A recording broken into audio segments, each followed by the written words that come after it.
जरा सोचिए एक ऐसे कानून के बारे में जो इतना पावरफुल हो कि वो आरोपों को हवा में गायब कर दे, एकदम जादू की तरह।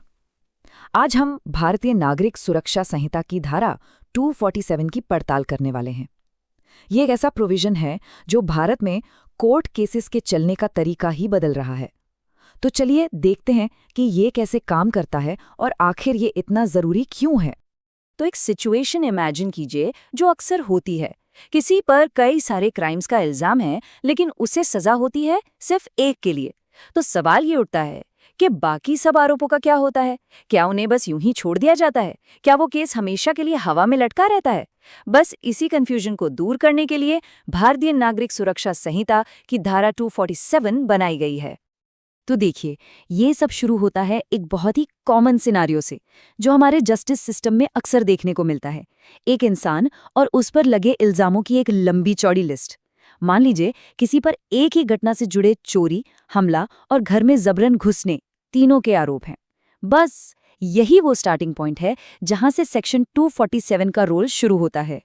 अब कानूनी भाषा में इसे कहते हैं charge with more heads than one.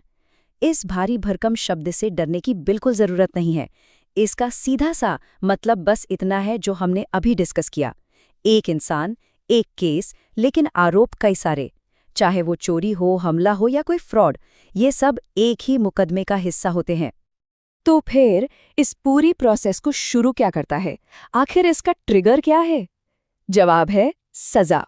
जिस लम्हे उस व्यक्ति को इतने सारे आरोपों में से किसी एक में भी दोषी करार दे दिया जाता है, समझिए एक स्विच ऑन हो जाता है और बस उसी पल से धारा 247 एक असली पॉसिबिलिटी बन जाती है जो पूरे केस का रुख पलट सकती है।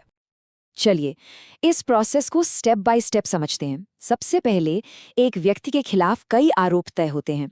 फिर आता है वो टर्निंग पॉइंट, कम से कम एक आरोप में सजा हो जाती है। इसके बाद जो प्रोसिक्यूशन है यानी सरकारी वकील, वो कोर्ट से बाकी बचे चार्जेस को हटाने की परमिशन मांग सकता है और अगर कोर्ट मान जाए तो वो दूसरे आरोप बस गायब हो जाते हैं।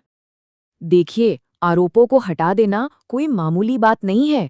ये सिर्फ कोई कागजी कार्रवाई नहीं है, बल्कि ये किसी को एक और सजा के डर से आजाद कर देता है। तो सवाल ये है कि इतनी बड़ी पावर आखिर है किसके हाथ में? इसका फैसला कौन करता है? और मजे की बात यह है कि इसकी शुरुआत कई लोग कर सकते हैं।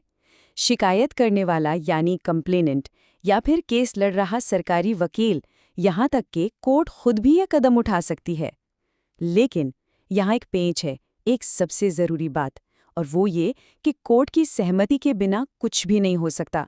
असली गेटकीपर वही हैं, उनकी हाँ ही वो चाबी है जो इस दरवाजे को खोलती है।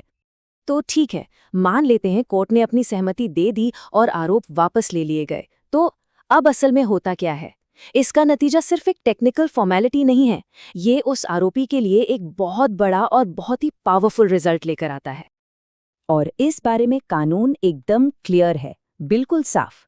कानून कहता है कि ऐसी वापसी का प्रभाव दोष मुक्ति का होगा। इस एक शब्द पर ध्यान दीजिए, दोष मुक्ति यानी अक्विटल। इसका मतलब ये नहीं कि केस बस बंद कर दिया गया, नहीं, ये एक फाइनल कानूनी फैसला है कि वो इंसान उन आरोपों से बरी हो गया है। तो ये दोष मुक्ति या अक्विटल, इसका असली मतलब क्या है? आसान भाषा में कहें तो ये बेगुनाह होने का सबसे बड़ा कानूनी ऐलान है।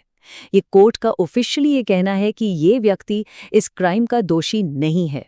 और सबसे अहम बात, इसका मतलब है कि उस इंसान पर फ्यूचर में कभी भी उसी सेम आरोप के लिए दोबारा केस नहीं चलाया जा सकता।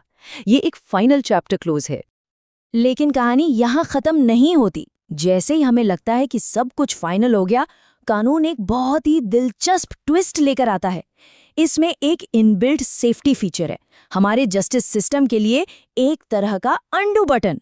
और ये एक ऐसा एक्सेप्शन है जो अब तक की हमारी सारी बातचीत को पलट सकता है।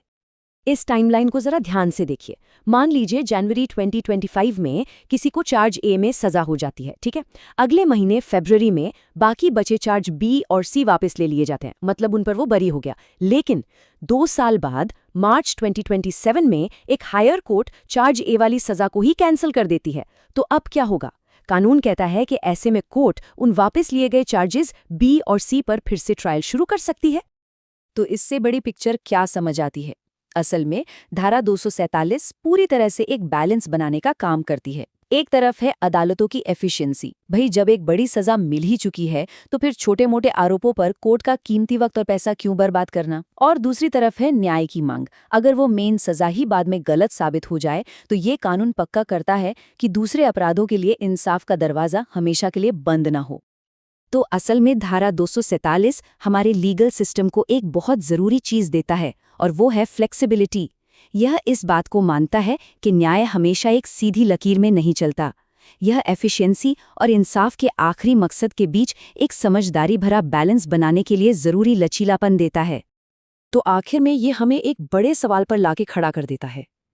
क्या इस तरह का कानून न्याय का एक शॉर्टकट है जो हमारे ओवरबर्डन्ड सिस्टम के लिए ज़रूरी है, या फिर इसमें एफिशिएंसी के नाम पर न्याय के साथ समझौता होने का खतरा है? यही वो बैलेंस बनाने की जद्दोजहद है जो असल में हमारे पूरे लीगल सिस्टम को शेप देती है।